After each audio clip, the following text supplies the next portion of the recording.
বিষ খুৱাই জুবিন গাৰ্গক হত্যা। জুবিন গাৰ্গক সুপৰিকল্পিতভাৱে হত্যা কৰা হৈছিল। হত্যাকাণ্ডৰ নিৰাপদ স্থান হিচাপে বাছি লোৱা হৈছিল ছিংগাপুৰ। আৰু জুবিন গাৰ্গৰ হত্যাকাৰী এয়া সিদ্ধাৰ্থ শৰ্মা আৰু শ্যামকানু মহন্ত। এই কথা আমাৰ নহয়, SITৰ আগত এই ভয়ংকৰ স্বীকাৰোক্তি শেখৰজ্যোতি গোস্বামীৰ। শেখৰজ্যোতি গোস্বামী এইজন ঘটনাৰ সময়ত ছিংগাপুৰৰ সাগৰত বিনোদনত ব্যস্ত আছিল এই শেখৰ গোস্বামী। জুবিন গাৰ্গৰ স্বাস্থ্যৰ সবিশেষ জানিও পানীত নামিবলৈ প্ৰৰোচিত কৰা মানুহজনেই আছিল শেখৰ। শেখৰহঁতৰ বাবেই অকাল মৃত্যুক সাৱটিলে জুবিন গাৰ্গে। আৰু তাৰ পিছত শেখৰৰ নতুন নতুন ৰূপ আৰম্ভ। গুৱাহাটীত উপস্থিত হৈ শেখৰে আনিছিল গুৰুতৰ অভিযোগ সিদ্ধাৰ্থ শ্যামকানুৰ বিৰুদ্ধে। ঢেলা পৰা নিচিনা হৈ গৈছিল, মানে একদম বৰফ দিয়া মাছটো যেনেকৈ থাকে সেনেকুৱা টাইপ হৈ গৈছিল, কিন্তু বেছি নীলা হৈ গৈছিল। নাকৰ এইখিনি নীলা হৈ গৈছিল, উঠখনৰ এইখিনি নীলা হৈ গৈছিল, জিভাখন ভিতৰত এনেকৈ থাকি গ'ল। সেইটো কিয় বা হৈছিল? জিভাখন বাৰে বাৰে ইহঁতৰ মানুহবিলাকে মেডিকেলৰ মানুহবিলাকে কিবা মুখত এনেকৈ সোমাই পেলাই চিধাও কৰিছিল। কিবা এটা লেক হৈছে চাগে, যিকাৰণে তেওঁৰ পানীতটো আধা ঘণ্টা বা 15 মিনিটো ডুবি থকা নাই। 2 মিনিটো হোৱা নাই টোটেল তেওঁ মানে পানীলৈ যোৱা। 2 মিনিট 5 মিনিটৰ ভিতৰত মানুহজন ইমান বেয়াকৈ কলেপছ হৈ গ'ল যে সেইদিনাখন খাইছে যাতে ৰেগুলাৰলি যেনেকৈ খায় তাতকৈ সেনেকৈ এপেক দুপেকমান খাইছে, মানে তাতে লৈ পেলাই তাতে খাইছে।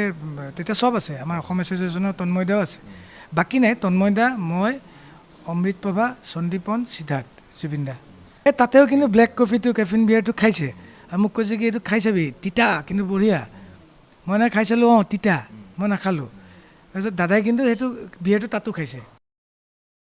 কেৱল এয়াই নহয়, SITৰ আগত শেখৰ গোস্বামীয়ে সদৰি কৰিছে আৰু কিছু ভয়ংকৰ তথ্য। এইখন শেখৰে SITৰ আগত দিয়া সাক্ষ্য তথ্য।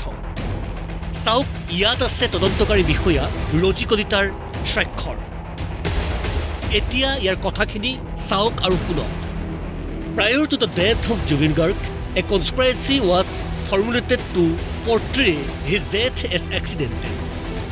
He stated that the Siddharth Sharma, who stayed with him in room number 3010 at Pan Pacific Hotel Singapore, had displayed suspicious conduct.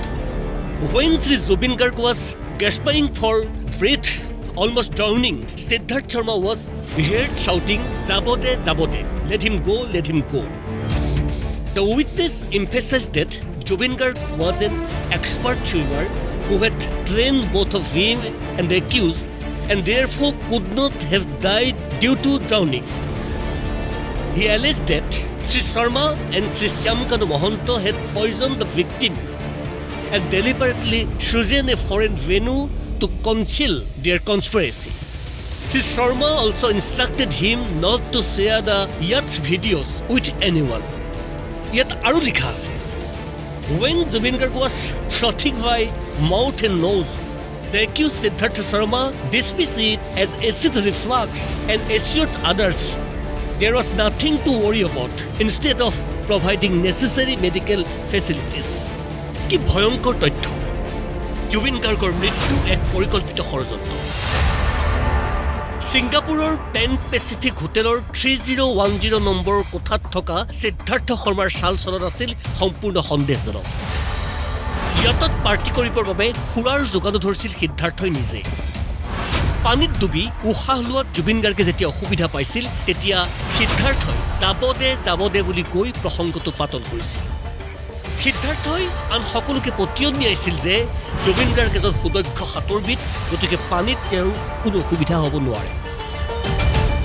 Zubeen গাৰ্গক সিদ্ধাৰ্থৰ শ্যামকানুৱে বিষ পান কৰোৱাই হত্যা কৰিছে আৰু পৰিকল্পনাৰ অংশ হিচাপে বিদেশী ঠাই ছিংগাপুৰ বাছনি কৰিছে। ইয়তৰ পৰা সংগৃহীত দৃশ্যাংশ ৰাজহুৱা নকৰিবৰ বাবে সকলোকে নিৰ্দেশ দিছিল সিদ্ধাৰ্থই।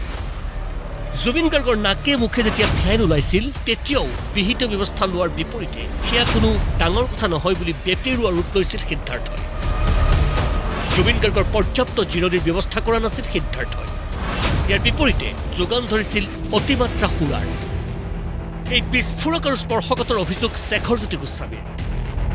কিন্তু সিদ্ধাৰ্থ শৰ্মাক মূল অভিযুক্ত ষড়যন্ত্ৰকাৰী সজাই নিজকে ধোৱা তুলসীৰ পাত দেখুৱাবলৈ শেখৰজ্যোতি গোস্বামীয়ে চেষ্টা কৰিলেও সকলোৰে এটাই প্ৰশ্ন, শেখৰজ্যোতি গোস্বামী সঁচাকৈ নিৰ্দোষী নে? অতি ৰহস্যৰ আৱৰ্তত শেখৰজ্যোতি গোস্বামী। সেই সমূহ অসমবাসীৰ লগতে শেখৰৰ প্ৰতি প্ৰশ্ন গৰিমা শইকীয়াৰ। শেখৰে যদি জানিছিল সেই কথাটো ইমান দিনলৈকে কিয় লুকুৱাই থৈছিল? আৰু যিকে নহওক ইনভেষ্টিগেশ্যন চলি আছে, গতিকে কথা ওলাবই। যদি কোনোবাই কৰিছে তেনেহ'লে তাক কঠোৰতকৈ কঠোৰতম শাস্তি হ'ব লাগিব। এই মানুহজনক এনেকুৱা অৱস্থালৈ নিব লগা কিয় হ'ব পাৰে? সকলোকে ইমান মৰম কৰিছিল মানুহজনে, অকল মৰমেই কৰিব জানিলে আৰু তাৰ বাহিৰে একো নাই। মোকো অকল শিকালে যে বিশ্বাসেই কৰা সকলোকে, আৰু সকলোকে আমি নিজৰ বুলি আঁকোৱালি লৈছিলোঁ। নিজৰ আছিলে, সকলো চব পৰিয়ালৰ আছিলে, সকলো ভাই ককাই চব মানে এটা পৰিয়াল আছিলোঁ। মোক সদায় কৈছিলে তেওঁলোক এক্সটেণ্ডেড ফেমিলি, তেওঁলোকৰ কাৰণে আমি চিন্তা কৰিব লাগিব, তেওঁলোকৰ পৰিয়ালৰ কাৰণে। সদায় সেইটোৱে কৰি থাকিলোঁ। আমাৰ লগত কি কৰিলে তেতিয়াহ'লে যদি এনেকুৱা কৰিছে? গতিকে কোনোবাই যদি কৰিছে নহয়, কঠোৰতকৈ কঠোৰতম শাস্তি যি হ'ব পাৰে। তাৰমানে আচলতে ইহঁত প্ৰত্যেকেই একো একোটা ভয়ংকৰ জীৱ। জীৱনকালত জুবিন গাৰ্গক লুটি পুতি খাই মানুহজনক তিল তিলকৈ হত্যা কৰাৰ পিছত এতিয়া ইহঁতৰ নিজক বচোৱাৰ নতুন নতুন কৌশল অব্যাহত। মিষ্টাৰ শেখৰ গোস্বামী, কথাবোৰ প্ৰথম দিনাই ৰাজহুৱা কিয় নহয়? কিয় ইমান ভয়ংকৰ তথ্য গোপন কৰা হ'ল ইমান দিনে? এটা কথা ধ্ৰুৱ সত্য, যদি সিদ্ধাৰ্থ শ্যামকানু জুবিন গাৰ্গ হত্যাকাণ্ডৰ ষড়যন্ত্ৰকাৰী, তেন্তে শেখৰ গোস্বামী অমৃতপ্ৰভা মূল সহযোগকাৰী। ব্যুৰো ৰিপৰ্ট, প্ৰতিদিন টাইম।